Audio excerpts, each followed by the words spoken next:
Skyhook is a science espionage thriller from 2012, not released till 2014, with an estimated budget of $5.7 million. Are you fucking kidding me? I did not know what to expect from Skyhook. The DVD blurb was promising enough. Evil corporate mercenaries, space elevators, material science experts, oh my. So far, so Philip K. Dick. However, this film is as far from Total Recall as you could get, as there was about nil to shit worth remembering in this below Sci-Fi Channel effort. Talk, talk, talk, talk, talk. That's all you fucking get from this. No action, no special effects, nothing. Corporate espionage plot, crap. Romance subplot, crap. It's all crap because this was a production that decided to put on the shoulders of its poor cast the impossible task of bringing credibility and gravitas to a premise that even James Cameron would have issues with simplifying. You cannot make films this high concept on a budget this small, and if any LA Mavericks out there care to differ, then at least put some sex and violence into your picture, you fucking nimrods. No one wants to listen to shop talk for 100 minutes. No one. They're lying if they're saying otherwise. Or your mum. This emotionally sparse screenplay is not helped by actors who perform this minimalistically and or woodenly. Not like cast chemistry could solve the overambitiousness of Skyhook, but it sure as hell could have made it go a lot faster. Skyhook has a decent, reality-based idea and nothing more. It is an under-budgeted sci-fi espionage thriller that is also poorly executed with flat direction, flat acting and severely underwhelming special effects. This is a mind-numbingly boring film that thought that if it threw money at the last 10 minutes, all that occurred before would be forgotten and forgiven. Well, they at least got one of those right. I hate to sound harsh, especially with a film that appears to be trying, but Skyhook had too much investment in its own science babble to give the audience a reason to care. Utter shit. The Enforcer, originally known as Toxin, is a sci-fi action thriller from 2015 starring Danny Glover and Vinnie Jones. How The Enforcer plays out is like a combination of Resident Evil and Cabin Fever. It is a slow-paced film with paranoia amongst other things eating at a slasher troupe of teens whilst an observant Vinnie Jones watches on from a van.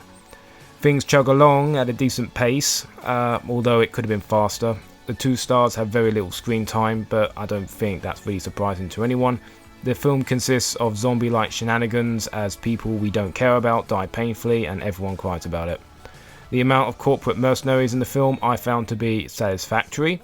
They were a welcome slice of cyberpunk sleaze to an otherwise tepid modern zombie film. It did get interesting in the third act, and overall, the story did move around, physically as well as dramatically. That's the best thing I can say about The Enforcer. It's apple pie Genoa filmmaking at its most vacuously pragmatic. All of that wholesome Americana is here and present. Military fetishism, fear of big business, vast waves of naturally uninhabitable landscape. If you are searching for a violent Genoa film that doesn't know any better, as we all are, then you can do far worse than The Enforcer. Repo Men is a science fiction action thriller from 2010 starring Jude Law and Forrest Whitaker. I hesitate to call it a satire since it plays it too straight. However, Repo Men does have a lot of social commentary that remains relevant to this very day, especially around the follies of insurance-based healthcare, for which this film story serves as an excellent allegory. Whilst the film does have some wits about it, the majority of the running time takes place in the swamplands of late 2000s action cinema, where the aesthetics and ideals of the Wachowskis and Luc Besson had gone stale, and all that remained was the instinct to break the rules when all the rules had already been broken. Broken to the point where there could be no considerable style to compensate for the inherent lack of substance. Repo Men has a good story, but the execution leaves a lot to be desired. This was director Miguel Chapotnik's first feature film, and perhaps he wasn't as confident as the film's content demanded. A lot of this film looks and feels very average. I don't know, it's average for 2010. Right now it's a cult classic. How can you measure these things? All I know is that I am very familiar with this type of action filmmaking, and quite unfamiliar with this type of story. This created a dissonance that made for an uneven experience. Some moments were on the level of District 9, others were on the level of the Max Payne movie. Repo Men featured interesting concepts, but a drab execution.